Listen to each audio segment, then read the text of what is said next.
Dear student, मैं हूँ सागर और आप लोग का आपके अपने यूट्यूब चैनल पे बहुत बहुत स्वागत है। और आज की इस वीडियो में हम लोग पढ़ने वाले हैं क्लास 11th का फिजिक्स लेसन फर्स्ट पढ़ने वाले हैं फिजिकल वर्ल्ड। आज से हम एक नई सीरीज स्टार्ट कर रहे हैं जिसमें हम लोग क्लास 11th के फिजिक्स को पढ़ेंगे अच्छी तरीके से। एक एक चैप्टर को हम लोग स्टेप बाय स्टेप पढ़ेंगे, एक एक चैप्टर के जितने भी हेडिंग्स है उसको बहुत ही अच्छी तरीके से पढ़ेंगे, ठीक है। तो आज के इस लेक्चर में हम लोग पढ़ने वाले हैं लेसन फर्स्ट, जिसको बोलते हैं फिजिकल वर्ल्ड। ओके, देखिए अगर हम बात करें फिजिकल वर्ल्ड की तो ये फिजिकल वर्ल्ड नाम का जो चैप्टर है ये हमारे एग्जाम्स के लिए उतनी इंपॉर्टेंट नहीं है, लेकिन अगर आप 11th और 12th का फिजिक्स अच्छी तरीके से पढ़ना चाहते हो तो उसके लिए ये चैप्टर बहुत ज़्यादा इंपॉर्टेंट है। ये चैप्टर क्यों इंपॉर्टेंट है? तो ये चैप्टर इसलिए इंपॉर्टेंट है क्योंकि ये चैप्टर पूरे के पूरे 11th और 12th का जो फिजिक्स है उसका एक ओवरव्यू देता है। ओवरव्यू देने का मतलब ये है कि ये पूरा का पूरा 11th में क्या पढ़ना है, 12th में क्या पढ़ना है उसके बारे में बताता है। इट मीन्स अगर यूँ कहें तो ये जो चैप्टर है ये पूरे फेज के बारे में बताता है, ठीक है।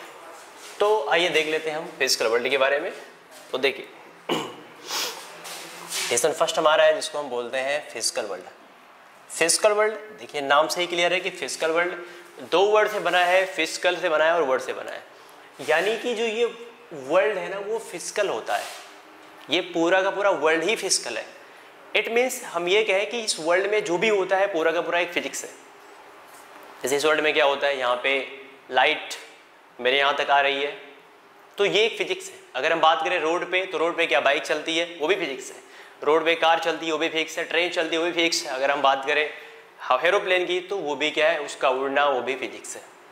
आप लोग मेरे द्वारा बोले गए साउंड को सुन रहे हो ये भी फिजिक्स है, मैं यहाँ पे जो लिख रहा हूँ वो भी फिजिक्स है।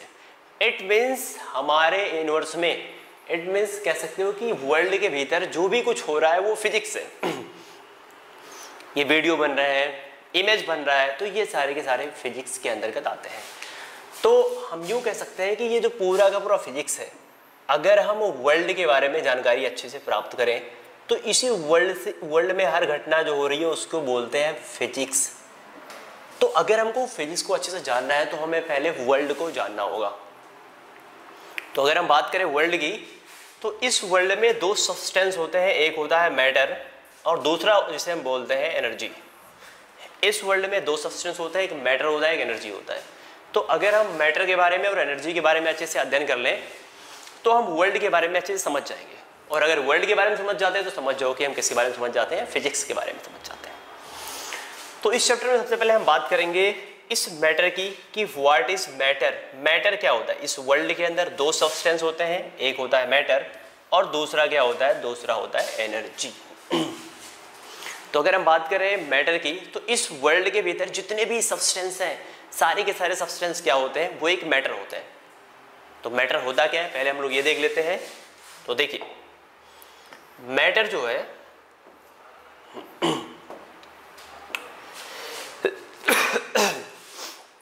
मैटर एक ऐसा सब्सटेंस होता है जिसके भीतर क्या पाया जाता है, जिसमें वेट पाया जाता है। जिसमें वेट पाया जाए और जिसके भीतर वेट पाया जाता है और जो कुछ प्लेस कवर करता है उसको बोलते हैं हम मैटर। मैटर एक ऐसा सब्सटेंस होता है जो क्या करता है, जिसमें वेट होता है। ये वेट का क्या मतलब होता है? तो वेट का एक फार्मूला होता है कि weight equal to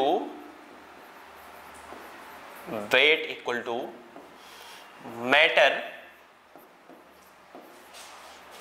into g. G का मतलब होता है ग्रेविटी एक्सीलरेशन। तो वेट इक्वल टू होता है मैटर इनटू जी।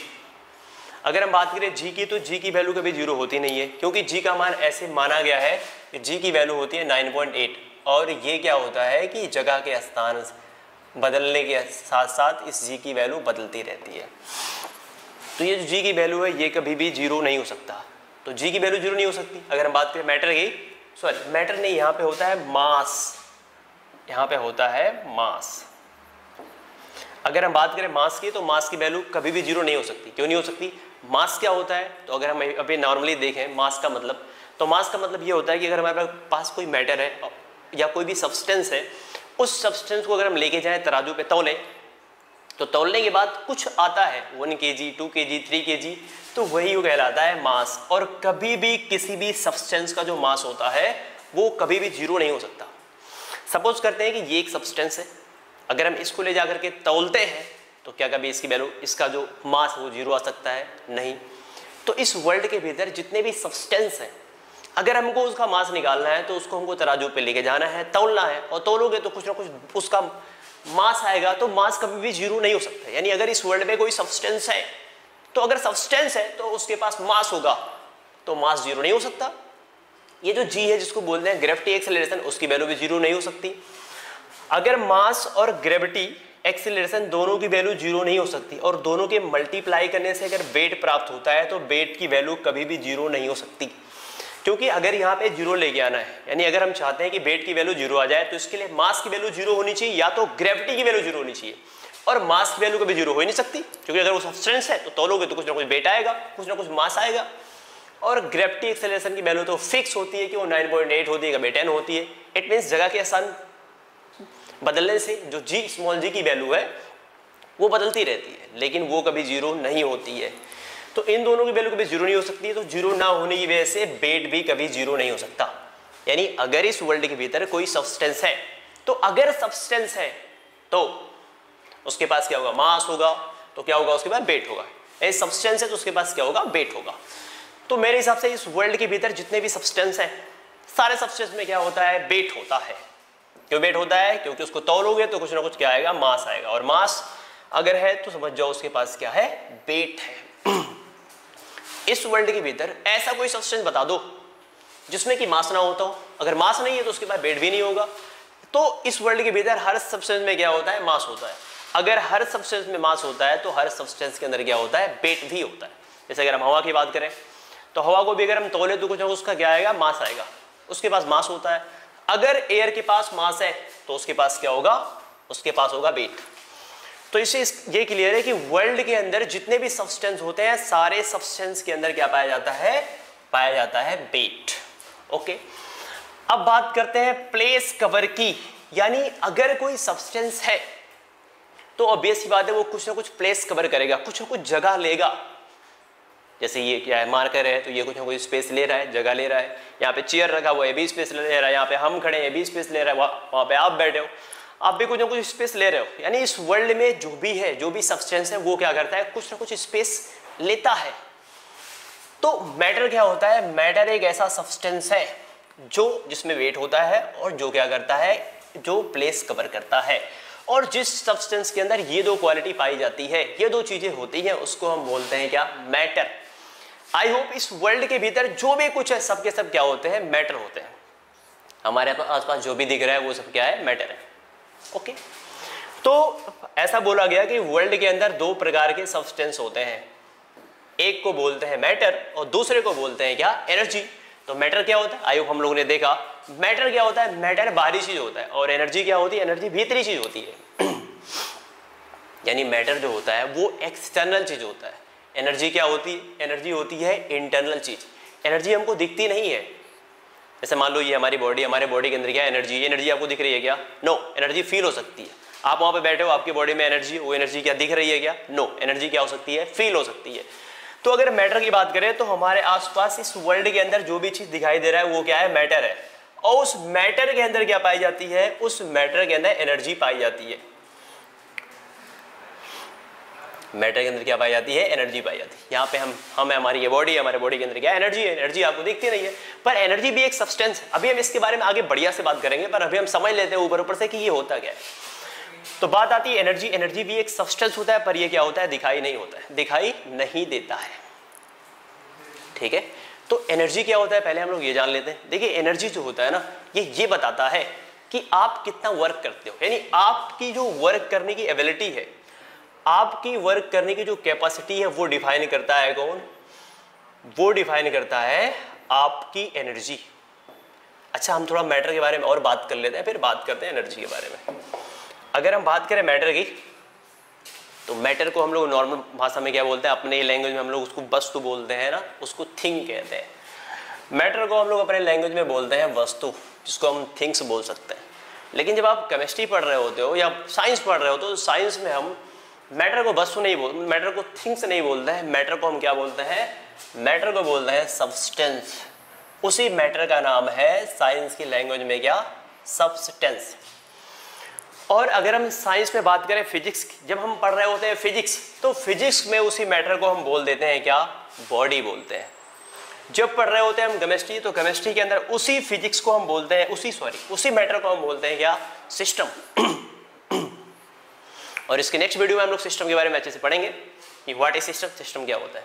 तो अभी अगर हम मैटर की बात करें, तो मैटर तो एक है, पर उस मैटर के नाम बहुत सारे हैं। उसी को थिंग्स बोलते हैं, उसी को सब्सटेंस, उसी को बॉडी, उसी को क्या बोलते हैं, सिस्टम। अब हम बात कर लेते हैं एनर्जी। एनर्जी क्या होता है, तो अगर एनर्जी की हम बात करें, तो एनर्जी को बोलते हैं एबिलिटी टू वर्क, यानी आपकी जो वर्क करने की जो ये एबिलिटी है ना, इसी को बोलते हैं हम एनर्जी। अब क्या होता है, बचपन से हम लोग इसकी परिभाषाएं तो रट लेते हैं, पर इसका क्या रियल मीनिंग है वो हमको समझ में नहीं आता है। तो यहाँ पे हम समझेंगे कि जो एनर्जी होती है, एनर्जी का रियल मीनिंग क्या होती है। देखिए, अगर मान लेते हैं एक 5 साल का बच्चा है, तो उसकी जो वर्क करने की एबिलिटी होगी वो अलग होगी, कम होगी। अगर बच्चा 10 साल का है, तो उसके वर्क करने की एबिलिटी क्या होगी, ज़्यादा होगी। अगर बच्चा 15 साल का है, तो वो और ज़्यादा होगा। बच्चा अगर 30 साल का है, तो उसके वर्क करने की जो एबिलिटी होगी वो क्या होगी, और ज़्यादा होगी। यानी कोई अगर बॉडी है, तो उस बॉडी के जो वर्क करने की एबिलिटी है वो कौन तय करती है, उसकी एनर्जी तय करती है। एनर्जी ही डिसाइड करेगा कि कौन सी बॉडी कितनी काम करेगी। यानी ये बोल सकते हो कि जो एनर्जी है ना, वो ये डिफाइन करती है क्या, कि कोई भी बॉडी की जो वर्क करने की एबिलिटी है वो कितनी है। इसलिए बोल दिया गया एबिलिटी टू वर्क को ही क्या बोलते हैं, इसको बोल देते हैं एनर्जी। अगर हम एनर्जी की बात करें, तो एनर्जी का जो यूनिट होता है वो होता है जूल। इसके पहले हम एनर्जी का जो यूनिट होता है वो क्या होता है, जूल होता है। ओके, तो क्या हुआ कि जब अल्बर्ट आइंस्टाइन नहीं आए थे 1905 के पहले, जब अल्बर्ट आइंस्टाइन ने कुछ नहीं बताया था, तो उसके पहले ऐसे मानते थे कि इस वर्ल्ड के अंदर 2 सब्सटेंस है, एनर्जी और क्या, मैटर और एनर्जी। लोग ऐसे बोलते थे कि ये डिफरेंट सब्सटेंस है, ये दोनों सेम सब्सटेंस नहीं है। लेकिन जब आते हैं 1905 बोले तो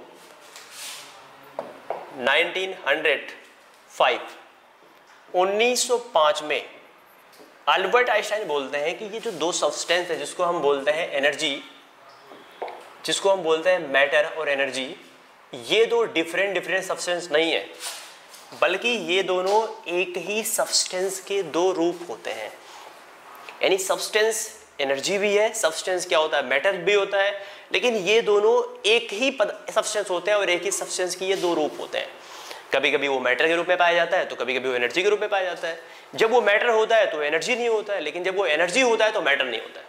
अगर वो मैटर है, सपोज करते हैं अगर मैटर है, वो मैटर खत्म हो जाता है तो अपने आप क्या बन जाएगा, एनर्जी बन जाएगा। अगर कहीं पे एनर्जी अपने आप वहां से गायब हो जाती है तो क्या बन जाएगी, मैटर बन जाएगी। अल्बर्ट आइंस्टाइन ने बोला कि एनर्जी और मैटर दोनों एक ही चीज है, एक ही सब्सटेंस है, पर वो एक ही सब्सटेंस के 2 फॉर्म है। अल्बर्ट आइंस्टाइन ने जब ये चीज बोली कि एनर्जी और मैटर 2 डिफरेंट थिंग्स नहीं है, बल्कि दोनों एक ही सब्सटेंस है, एक सब्सटेंस की वो 2 रूप है, वो 2 रूपों में पाए जाते, कभी इस रूप में पाए जाते, कभी उस रूप में पाए जाते हैं। उसके बाद क्या हुआ, पूरी की पूरी फिजिक्स और केमिस्ट्री की फिर से व्याख्या की गई। तो अभी हम बात कर लेते हैं कि जो अल्बर्ट आइंस्टाइन ने बोला, मैटर की यहाँ पे हम जो बात करते हैं, मैटर के पास हम लोगों ने पहले बात किया कि मैटर के पास क्या होता है, मास होता है। जैसे हम लोगों ने एनर्जी का मात्रक जूल, एनर्जी का मात्रक क्या होता है, जूल होता है। तो वैसे अगर हम बात करें मैटर की, तो मैटर के पास क्या होता है, मैटर के पास होता है मास, और मास का जो यूनिट होता है वो होता है क्या, वो होता है केजी। एनर्जी का जो यूनिट होता है वो होता है जूल। तो अल्बर्ट आइंस्टाइन ने बोला ये मैटर का मतलब होता है मास, अगर कोई मैटर है तो उसके पास क्या होगा, मास होगा। तो ये जो मास है, मास यानी मैटर के पास मास होता है, ये मास को, मास और ये जो एनर्जी है, ये दोनों सेम थिंग्स है, डिफरेंट थिंग्स नहीं है, सब्सटेंस नहीं है। तो अगर मास को एनर्जी में कन्वर्ट करना है या एनर्जी को मास में कन्वर्ट करना है, तो इसको कन्वर्ट करने के लिए अल्बर्ट आइंस्टाइन एक समीकरण देता है, इसको बोलते हैं E = mc²। इसमें जो E है, इस E को बोलते हैं एनर्जी। एनर्जी माने वो एनर्जी जो कि बनती है, यानी जो कि पैदा होती है। अगर हम बात करें यम की, तो यम का मतलब होता है मास। कौन सा मास? वो मास जो कि नष्ट होता है। अगर मान लो ये मास है, ये अचानक यहाँ से गायब हो जाए, यहीं पे गायब हो जाए, तो वो एनर्जी में कन्वर्ट हो गया। तो ये जब मास गायब होगा तब तो एनर्जी बनेगा। जैसे क्या होता है कि आप खाना खाते हो, अगर आप इतना फूड खाते हो तो कोई ज़रूरी है जो आपका कचरा निकलता है, आप इतने फूड को निकालते भी हो? नो। अगर आप इतना फूड खाते हो तो आपके द्वारा निकाला गया जो कचरा होता है वो इतना, इससे कम होता है। तो ये जितना सब्सटेंस यहाँ पे, यहाँ से जितना मैटर, जितना मास यहाँ से खत्म होता है, वो मास जो कि नष्ट हो जाता है वो बन जाता है एनर्जी, जिसके द्वारा आप क्या करते हो? कार्य करते हो। तो जब भी मास नष्ट होगा तो क्या बन जाएगा? वो एनर्जी बन जाएगा। तो अल्बर्ट आइंस्टाइन जो समीकरण देते हैं इक्वल टू एम स्क्वायर, ये बोलते हैं कि अगर कितना मास नष्ट होगा तो कितनी एनर्जी बनेगी।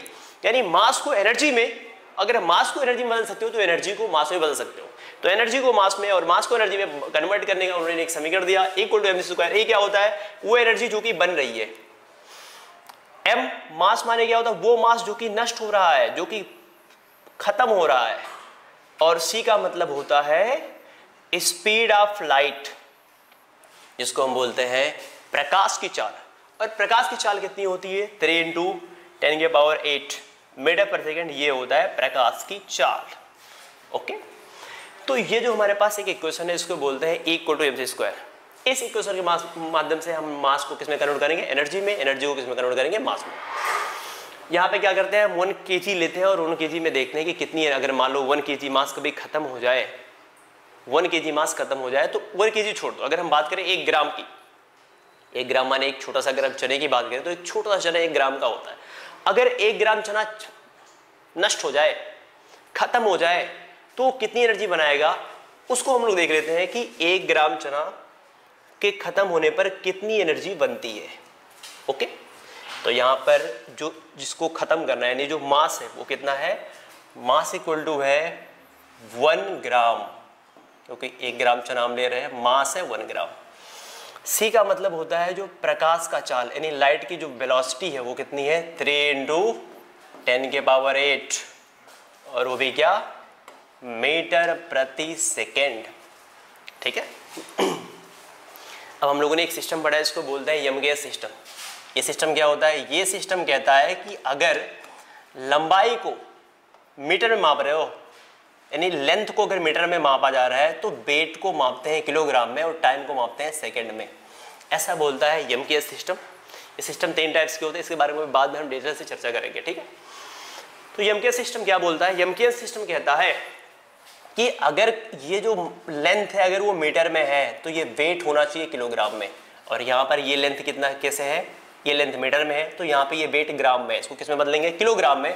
और ग्राम को किलोग्राम में बदलने के लिए क्या करते हैं? 1000 से 1000 से भाग करते हैं।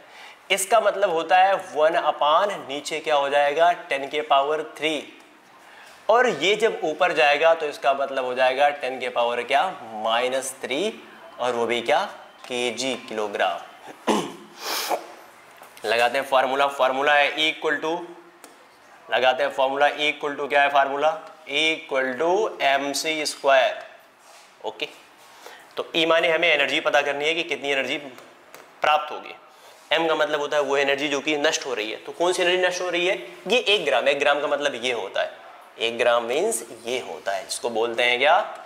10⁻³ इंटू सी का मतलब होता है ये light of velocity, velocity of light, यानी 3 इंटू क्या? 10⁸। और यहाँ पे स्क्वायर है तो हम यहाँ पे क्या कर देंगे? यहाँ पे स्क्वायर कर देंगे। यहाँ पे ये 10⁻³ है इंटू यहाँ पे देखिए स्क्वायर है तो 3 का स्क्वायर करेंगे तो ये हो जाएगा 9, और यहाँ पे 10, 8 2 जा कितना हो जाएगा? 16, और ये 9 इंटू 10⁻16 में से अगर 3 जाएगा तो ये होगा +13, और यहाँ पे हो जाएगा 13 और इतना जूल। यानी अगर हम बात करें 1 ग्राम चना, यानी अगर 1 ग्राम चना नष्ट होता है तो इतनी जूल की एनर्जी प्राप्त होता है, और इतनी जूल की एनर्जी माने बहुत एनर्जी है। इसका मतलब है 9 के आगे कितना जीरो? 13 zero, 13 zero. 1 2 3 4 5 6 7 8 9 10 11 12 13, इतना जूल। 1 ग्राम चने के अंदर इतनी जूल एनर्जी पाई जाती है। यानी अगर 1 ग्राम चना नष्ट हो जाए तो इतनी जूल ऊर्जा प्राप्त होती है। तो क्या हम लोग अगर 1 ग्राम चना खाएं तो क्या हमको इतनी जूल एनर्जी मिलेगी? तो नो, क्योंकि हमारे बॉडी का जो सिस्टम है वो ऐसा नहीं बनाया गया है कि वो पूरे मास को पूरे एनर्जी में कन्वर्ट कर दे। क्योंकि अगर ऐसा होता कि पूरा मास पूरे एनर्जी में कन्वर्ट हो जाता, क्योंकि अगर 1 ग्राम चना खाने से इतनी ऊर्जा मिलती है, इतनी ऊर्जा से अगर हम दीवार को मार दें एक हाथ तो दीवार क्या होगा? गिर जाएगा। तो अगर हमारा सिस्टम ऐसा बना होता कि हम 1 ग्राम चना खाएं और वो पूरी एनर्जी बन जाए, तो फिर ये जो घर है बना रहे हैं हम, घर बनाना संभव नहीं होता, क्योंकि कोई एक पैर मारता घर ही गिर जाता। ठीक है, तो इसलिए हमारे सिस्टम को ऐसा बनाया गया है जो कि पूरे के पूरे मास को पूरे एनर्जी में कन्वर्ट ना होने दे, और ऐसा होता भी नहीं है। अल्बर्ट आइंस्टाइन बोलते हैं कि अगर आप चाहते हो कि पूरा मास एनर्जी में कन्वर्ट हो जाए तो उसके लिए क्या करना पड़ेगा? उसके लिए उस मास को मोशन देना होगा। जैसे ये मान लो एक मैटर है, इसके बाद मास होगा, इस मैटर को मोशन देना होगा। अगर ये मैटर है तो इसके पास क्या होगा? मास होगा। उसी मास को चेंज करना है किसमें? एनर्जी में। तो ये जो मैटर है, ये जो मैटर है, ये मैटर का मास एनर्जी में कन्वर्ट होगा, लेकिन पूरी तरीके से नहीं होगा। अल्बर्ट आइंस्टाइन बोलते हैं कि अगर उसको पूरी तरीके से कन्वर्ट करना है तो इसको हमको चलाना होगा। और भाई कितनी स्पीड से चलाना होगा? तो वो लाइट की स्पीड से चलाना होगा। अगर हम किसी भी मास को, किसी भी मैटर को लाइट की स्पीड से चला देते हैं तो वो पूरा का पूरा मैटर क्या होता है? एनर्जी में कन्वर्ट हो जाता है, पूरी तरीके से कन्वर्ट हो जाता है। पर ये मुमकिन नहीं है कि किसी भी मास को हम लाइट की वेलोसिटी से चला पाए। ओके, तो यहाँ पे हम लोगों ने देखा कि मैटर क्या होता है, एनर्जी क्या होती है, मास और एनर्जी का कन्वर्जन पड़ा कि दोनों डिफरेंट थिंग नहीं है, बल्कि दोनों एक ही सब्सटेंस के दो फॉर्म है। ओके, ठीक है। तो अगर हम बात करें फिजिक्स की, तो फिजिक्स में हम लोगों ने क्या देखा कि फिजिक्स में देखो, फिजिक्स क्या है? अगर हम वर्ल्ड के बारे में पढ़ेंगे, फिजिक्स पढ़ना है तो हमको वर्ल्ड के बारे में पढ़ना पड़ेगा। वर्ल्ड में 2 चीजें, एक मैटर और एक क्या है? सब्सटेंस है। मैटर और सब्सटेंस, अभी पहले लोगों ने बोला कि 2 सब्सटेंस होते हैं, मैटर और एनर्जी, लेकिन अल्बर्ट आइंस्टाइन बोलता है कि नहीं, ये दोनों एक ही सब्सटेंस के 2 रूप हैं। यानी मैटर जो होता है वो एनर्जी में कन्वर्ट होता है, और यानी मैटर का मास, मैटर के पास मास होगा, वो मास एनर्जी में कन्वर्ट होगा। एनर्जी क्या होगी? मैटर में, मैटर यानी मैटर के पास मास होगा, मास में कन्वर्ट होगी। तो मैटर की जगह पे हम बोलेंगे मास, मास एनर्जी में कन्वर्ट होगी, एनर्जी मास में कन्वर्ट होगी। इसके अल्बर्ट आइंस्टाइन ने एक क्वेश्चन दिया, E=mc², जो क्या करता है? एनर्जी को मास में, मास को एनर्जी में कन्वर्ट करता है। यानी कितना मास नष्ट होगा तो कितनी एनर्जी बनेगी, और कितनी एनर्जी नष्ट होगी तो कितना मास बनेगा। उसी इक्वेशन से हम पता कर सकते हैं। ओके, चलो आगे देखते हैं। देखो, अभी हम बात करने वाले हैं फिजिक्स की। तो हमने वर्ल्ड पढ़ा, वर्ल्ड में पढ़ा 2 सब्सटेंस के बारे में। तो ये फिजिक्स क्या होता है? What is physics? तो अभी हम लोगों ने पढ़ा एक मैटर और एक एनर्जी। एनर्जी मैटर माने मास, यानी जो मास है, मास का एनर्जी में कन्वर्ट होना, मास का एनर्जी में कन्वर्ट होना और एनर्जी का मास में कन्वर्ट होना, ये जो घटना है, ये जो इंसिडेंस है, इसी को बोलते हैं हम फिजिक्स। यानी फिजिक्स के जिस ब्रांच के अंदर फिजिक्स जो होता है वो साइंस का एक ऐसा ब्रांच होता है। यानी physics is the branch of science, जिसमें क्या होता है? जिसमें हम जिसके अंदर क्या होता है? ट्रांसफॉर्मेशन होता है। किसका? मैटर माने यहाँ पे मास का ट्रांसफॉर्मेशन होता है किसमें? एनर्जी में। यानी द्रव्य का, यानी मैटर का कन्वर्जन, ट्रांसफॉर्मेशन किसमें होता है? एनर्जी में। और एनर्जी का ट्रांसफॉर्मेशन किसमें होता है? मैटर में होता है।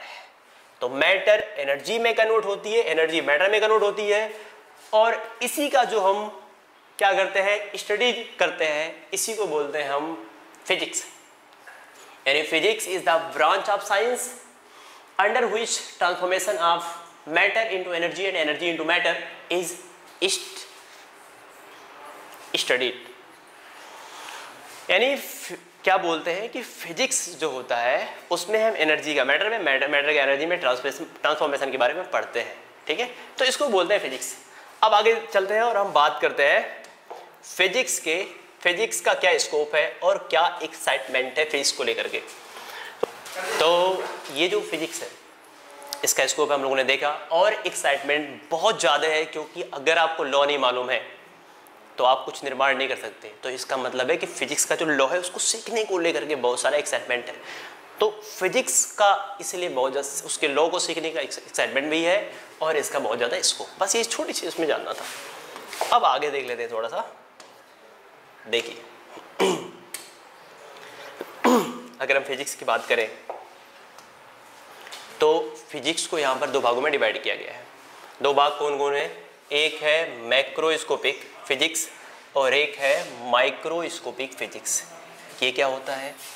तो ये जो मैक्रोस्कोपिक फिजिक्स है, इसके अंदर हम क्या करते हैं, इसके अंदर हम बिग बॉडी का अध्ययन करते हैं, यानी बड़े बड़े बॉडी का अध्ययन करते हैं, जो बॉडी बड़ी बड़ी है। जैसे अगर हम बात करें planet, satellite, car, bike, aeroplane, यानी जो बिग बॉडी है, बिग बॉडी का अध्ययन हम फिजिक्स के जिस ब्रांच में करते हैं उसको बोलते हैं मैक्रोस्कोपिक फिजिक्स।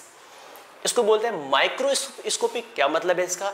इसका मतलब है कि फिजिक्स के जिस ब्रांच के अंदर हम बहुत ही छोटे यानी स्मॉल बॉडी का अध्ययन करते हैं, स्मॉल बॉडी का अध्ययन करते हैं, उसको बोलते हैं हम माइक्रोस्कोपिक फिजिक्स। तो फिजिक्स के दो पार्ट, एक मैक्रो जिसमें हम बड़े बड़े बॉडी का, बिग बॉडी का अध्ययन करते हैं, और एक होता है माइक्रो जिसमें हम स्मॉल बॉडी का अध्ययन करते हैं। स्मॉल बॉडी का मतलब क्या होता है? स्मॉल बॉडी का मतलब होता है जैसे एटम। एटम क्या होता है? एक स्मॉल बॉडी होता है, उसको हम अपनी आंखों से देख भी नहीं सकते।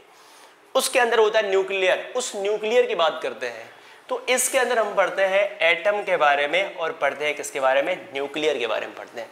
यानी माइक्रोस्कोपिक फिजिक्स में हम पढ़ते हैं स्मॉल बॉडी के बारे में, और मैक्रोस्कोपिक फिजिक्स में हम पढ़ते हैं क्या? बिग बॉडी के बारे में। अगर हम बात करें मैक्रोस्कोपिक फिजिक्स को के बारे में, तो मैक्रोस्कोपिक फिजिक्स को बोलते हैं क्लासिकल फिजिक्स बोलते हैं, इसी को बोलते हैं क्लासिकल फिजिक्स। ओके, अगर हम बात करें माइक्रोस्कोपिक फिजिक्स को, इसको बोलते हैं मॉडर्न फिजिक्स। ओके, इसमें बिग बॉडी के बारे में पढ़ते हैं, इसमें किसमें? स्मॉल बॉडी के बारे में पढ़ते हैं। जैसे प्लैनेट, सैटेलाइट, सन के बारे में पढ़ते हैं, कार के बारे में, बाइक के बारे में पढ़ते हैं। इसमें एटम के बारे में और किसके बारे में? न्यूक्लियर इत्यादि के बारे में पढ़ते हैं। इसमें क्या होता है? इसमें हम देखिए और इससे क्या ये सारी चीज़ें पढ़ने के बाद क्या बन जाता है? पढ़ने के बाद इससे हम एटम बम बना सकते हैं, इससे हम हाइड्रोजन बम बना सकते हैं। इसमें हम ये सारी चीज़ें पढ़ने के बाद हम इन सारी चीज़ों के बारे में अध्ययन कर सकते हैं। यहाँ पे इन सब के बारे में अध्ययन किया जाता है। ओके, चलो आगे चलते हैं। अब बात करते हैं हमने बात करी फिजिक्स की दो टाइप की, एक मैक्रोस्कोपिक फिजिक्स यानी इसको हम बोलते हैं क्लासिकल फिजिक्स, और एक होता है माइक्रोस्कोपिक फिजिक्स, इसको हम बोलते हैं क्या बोलते हैं? मॉडर्न फिजिक्स बोलते हैं। तो इसके बारे में हम जानते हैं इसमें क्या क्या चीज़ें हैं और हमें क्लास 11th में क्या पढ़ना है और क्लास 12th में क्या पढ़ना है। तो देखिए, अगर हम बात करें माइक्रोस्कोपिक फिजिक्स में, तो इसके क्या होते हैं? इसके 4 पार्ट होते हैं। There are 4 part of microscopic physics. एक होता है ये मैकेनिक्स। अब ये मत बोलना कि माइक्रोस्कोपिक फिजिक्स के 4 पार्ट ये होते हैं, ऐसा कुछ भी नहीं है। बस इसके अंदर ये 4-5 लोग हैं जिसके बारे में हम लोग जानेंगे। इस फेज के बारे में हम इन 4-5 लोगों के बारे में पढ़ते हैं, ठीक है। तो पहला ये है मैकेनिक्स फिजिक्स। इस मैकेनिक्स के बारे में हम इसके अंदर मैकेनिक्स के बारे में पढ़ते हैं। अब अगर हम मैकेनिक्स की बात करें तो मैकेनिक्स में क्या होता है? कुछ होती है फिजिकल क्वांटिटी। अभी हम आगे बात करेंगे फिजिकल क्वांटिटी की, और वो फिजिकल क्वांटिटी कैसे वर्क करती है, उसका कुछ लॉ होता है। जैसे फिजिकल क्वांटिटी की बात करें हम, तो एक होता है distance, displacement, velocity, acceleration, speed, power, work, ये फोर्स, ये सब क्या होते हैं? ये सब होते हैं फिजिकल क्वांटिटी इस मैकेनिक्स के अंतर्गत। ये वो सारे क्या होते हैं? फिजिकल क्वांटिटीज होते हैं। और वो सारी फिजिकल क्वांटिटीज कुछ रूल के तहत वर्क करती है। जैसे न्यूटन लॉ ऑफ मोशन होता है, ग्रेविटेशन होता है, ग्रेविटेशन लॉ होता है। तो ये सारी जो फिजिकल क्वांटिटी होती है वो कुछ लॉ के तहत एक्ट करती हैं। तो वो इसमें वो लॉ पढ़ना है, वो सारी फिजिकल क्वांटिटी पढ़नी है। इसको बोलते हैं हम मैकेनिक्स फिजिक्स, और इसके बारे में हमको क्लास 11th में ही पढ़ लेना है। मैकेनिक्स फिजिक्स के बारे में यानी मैकेनिक्स के बारे में हम पढ़ेंगे किसमें? 11th में ही। सेकेंड है जिसको बोलते हैं थर्मोडायनेमिक्स। ये क्या होता है? इसमें भी हम कुछ पढ़ते हैं फिजिकल क्वांटिटी के बारे में। वो फिजिकल क्वांटिटी क्या? जैसे हीट के बारे में पढ़ते हैं, हीट के बारे में पढ़ते हैं, टेम्परेचर के बारे में पढ़ते हैं। तो ये सब क्या होते हैं? फिजिकल क्वांटिटी होते हैं, और ये फिजिकल क्वांटिटी कुछ लॉ के तहत एक्ट करते हैं, ठीक है। तो वो जो लॉ है उस लॉ के बारे में पढ़ना है। तो ये फिजिकल क्वांटिटी, हीट, टेम्परेचर, ये फिजिकल क्वांटिटी है। ये क्वांटिटी वर्क कैसे करते हैं? कुछ लॉ के तहत काम करते हैं। तो वो सारे लॉ पढ़ने हैं, और heat, temperature, specific heat, latent heat, इन सब के बारे में पढ़ना है किसमें? थर्मोडायनेमिक्स के अंतर्गत। थर्ड है, और इसको कहाँ पढ़ना है? इसको भी पढ़ना है क्लास 11th के अंतर्गत। ये दो चीज़ पढ़नी है 11th में और ये दो चीज़ें पढ़नी है 12th में। तो ये क्या होता है, इसको बोलते हैं इलेक्ट्रोमैग्नेटिक। इसमें हम पढ़ते हैं चार्ज के बारे में और इसमें हम पढ़ते हैं मैग्नेट के बारे में। चार्ज और मैग्नेट के बारे में पढ़ते हैं। चार्ज कैसे एक्ट करता है, मैग्नेट कैसे एक्ट करता है। कुछ फिजिकल क्वांटिटी होती है इसमें भी, उसकी वजह से फिजिकल क्वांटिटी होता है क्या, चार्ज कुछ फिजिकल क्वांटिटी है। इलेक्ट्रिक करंट यानी करंट कैसे फ्लो होती है, चुंबक कैसे एक्ट करता है, इलेक्ट्रिक फील्ड कैसे पैदा होता है, मैग्नेटिक फील्ड कैसे पैदा होता है, इलेक्ट्रिक फोर्स कैसे लगता है, मैग्नेटिक फोर्स कैसे लगता है।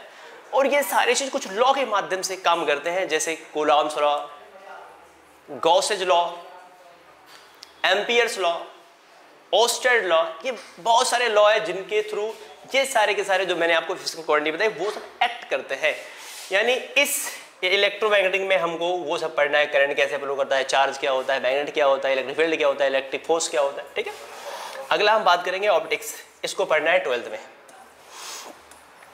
अगला हम बात करने वाले हैं ऑप्टिक्स। इस ऑप्टिक्स के अंतर्गत हम लोग पढ़ते हैं किसके बारे में, तो इसके अंतर्गत हम लोग पढ़ते हैं लाइट के बारे में कि एक light, what is light, light क्या है, ये लाइट कैसे एक्ट करता है, किन किन लॉ के थ्रू ये लाइट एक्ट करता है। तो वो सारे लॉज पढ़ेंगे, क्योंकि लॉ नहीं तो फिजिक्स नहीं। फिजिक्स का काम होता है इस वर्ल्ड को क्रिएट करना। क्रिएट करने का मतलब होता है कि इस वर्ल्ड में बहुत सारी सब्सटेंस है, बहुत सारी वस्तुएं हैं, बहुत सारे मशीन है, बहुत सारी चीजें, उन चीजों को बनाना काम है फिजिक्स का। वो सारी चीजें बनेंगी जब लॉ मालूम रहेगा, और वो लॉ तब काम करेगा जब हमको कुछ फिजिकल क्वांटिटी मालूम होगी, क्योंकि उस फिजिकल क्वांटिटी को लेकर के ये लॉ बनाया जाता है। ठीक है ना, क्या बात समझ में आ रही है कि नहीं। अगर फिजिकल क्वांटिटी है उनको लेकर के हम क्या बनाएंगे, लॉ बनाएंगे। उस लॉ को यूज करके क्या करेंगे, कोई सब्सटेंस, कोई पदार्थ बना देंगे, कोई सब्सटेंस बना देंगे, और वो सब्सटेंस इस वर्ल्ड में आकर के क्या करेगा, काम करेगा। जैसे ये आपका ये बोर्ड, ये लाइट, कैमरा, आपकी मोबाइल फोन, तो ये सारे के सारे एक लॉ के थ्रू काम कर रहे हैं। और वो लॉ काम किस पे करती है, किसी फिजिकल क्वांटिटी पे काम करती है। जैसे ये वेलोसिटी, हीट, टेम्परेचर, ये सब क्या होते हैं, फिजिकल क्वांटिटी होते हैं। तो माइक्रोस्कोपिक के अंतर्गत हम इन चार लोगों के बारे में पढ़ेंगे। मैकेनिक्स के बारे में, थर्मोडायनेमिक्स, इलेक्ट्रोमैग्नेटिक और ऑप्टिक्स। इन दोनों को 12th क्लास में पढ़ेंगे और इसको पढ़ेंगे हम 11th क्लास के अंतर्गत। ओके, चलो आगे चलते हैं और आगे हम बात कर लेते हैं जिसको हम बोलते हैं, यहाँ पे हमने बात करी थी सेकेंड फिजिक्स, इसको बोलते हैं माइक्रोस्कोपिक फिजिक्स। माइक्रोस्कोपिक फिजिक्स को बोलते हैं क्या, इसी को कहते हैं मॉडर्न फिजिक्स। और मॉडर्न फिजिक्स में हम लोग पढ़ते हैं स्मॉल बॉडी के अंतर्गत। इसमें हम पढ़ेंगे एटम और न्यूक्लियर के बारे में पढ़ते हैं, और इसके अंतर्गत पूरे एटम के बारे में पढ़ते हैं, पूरे न्यूक्लियर के बारे में पढ़ते हैं। इससे हम क्या करते हैं, क्या क्या बनाते हैं, इससे हम बना लेते हैं एटम बम, इससे क्या बनाते हैं, हाइड्रोजन बम। तो इन सब के बारे में हम पढ़ेंगे मॉडर्न फिजिक्स के अंतर्गत। यानी माइक्रोस्कोपिक फिजिक्स के अंतर्गत सिर्फ हमको क्या पढ़ना है, हमको यही एटम के बारे में पढ़ना है, न्यूक्लियर के बारे में पढ़ना है, सेमी कंडक्टर्स के बारे में पढ़ना है। और ये कहाँ पढ़ना है, ये भी पढ़ना है 12th क्लास में। 3 चीजें हमने बताई 12th में पढ़ना है, बाकी 2 चीजें 11th में पढ़ना है, और पूरी की पूरी फिजिक्स खत्म हो जाएगी।